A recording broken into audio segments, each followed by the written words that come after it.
Hi, this is Mylani, and this is completely different than my previous videos, but since I feel like I can do videos about things I feel strongly about, this is something I have to do.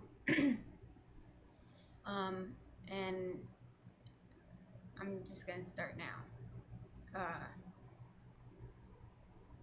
On July 11th, 2012, I was at work, and I was on break, and I called my mother at 6:44 on my break, and no one picked up. I found this weird because she always picks up her phone. And I went back to work, and I knew something was wrong, so it kind of bothered me all day. And I wasn't paying attention to the money I was handing out because I was working as a cashier, and I was $44 over in my register, and in some places they can fire you for that. So I knew I was going to lose my job, and I had no car, so I walked home. The whole time I was walking home, I felt a really terrible gut feeling, and I got home and I looked at my phone, and my mom never called me back. Um, Around 9 p.m., I get a call from an officer. He said, "Your mother was shot in the head, and there was no sign of a struggle, and the the wound looks self-inflicted."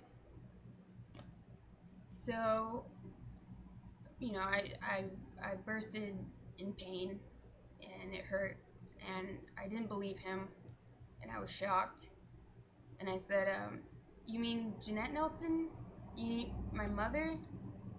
She shot herself?" And he said yes.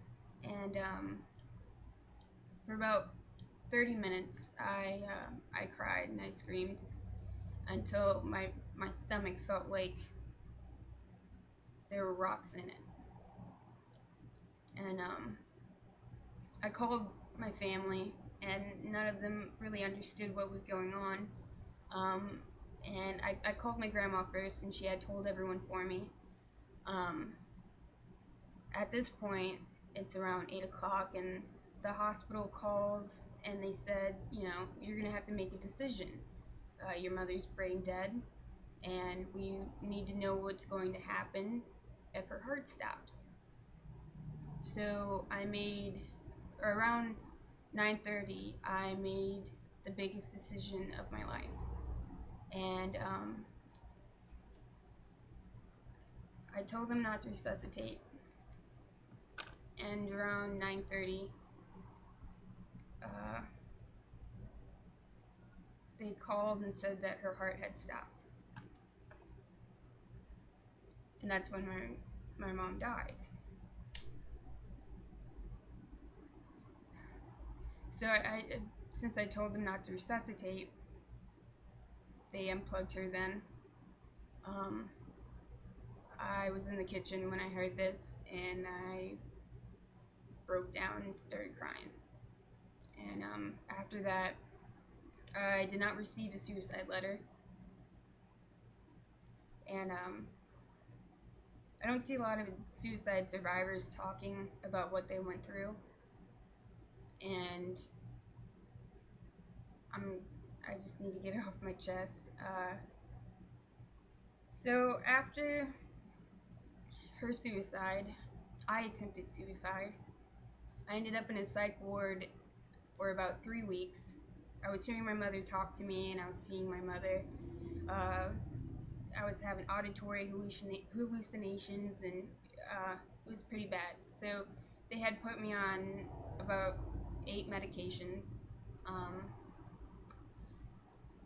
On these medications, I slept for about 3 or 4 months. I was pretty out of it. I couldn't face what was going on. By November of 2012, those medications Um, they killed me pretty much. Like I felt like a zombie. But what happened was that I got an allergic reaction to I don't remember what it was, but my jaw locked to the side, and what helped me out was Benadryl, but I had to go to the hospital for them to do that and tell me that's what I needed. So after that, I stopped all my medication, and I had withdrawal for about 3 days after being on those medications for quite a while. Um, and since then, I really haven't hurt myself or or anything like that. Actually, like when my mom died, I'd cut myself quite a bit, and since then, like since November, I haven't. So I'm pretty proud about that. But since I told you that, I'd like to say a couple other things. Um, there aren't too many people that are talking about suicide, and I was wondering if, like, you know, at least like Courtney Love or Frances Bean Cobain, at least like they would talk about how they dealt with suicide, but I don't really hear anything. So I'm I'm gonna be outspoken about it. I really feel like people need to hear that there's other, other people out there like us, suicide survivors. So I just want to, say a couple more things. It does get better. Uh, the hardest thing was the fact that I loved horror movies, and I couldn't necessarily watch them because there's a lot of headshots, especially zombie movies.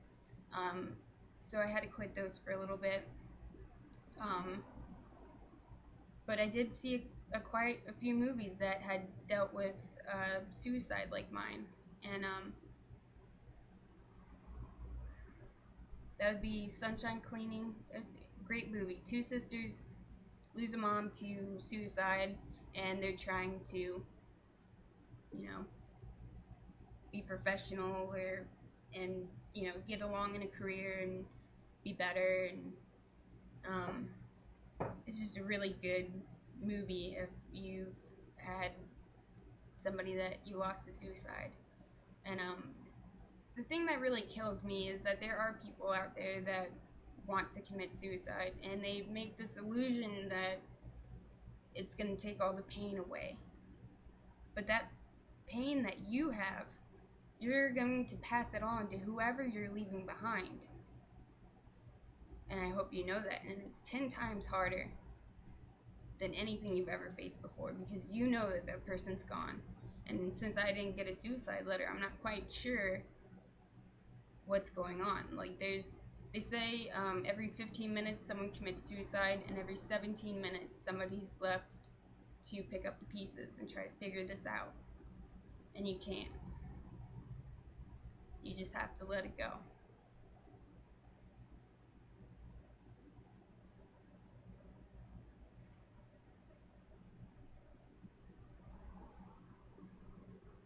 Please, if you feel like hurting yourself or committing suicide, please call someone, because I'm the daughter of someone that committed suicide, and hearing that my mother shot herself in the head, that'll stick with me forever. That mess that you leave behind for someone else to pick up while you're gone, that's something nobody will ever forget. So get help, please. Thanks.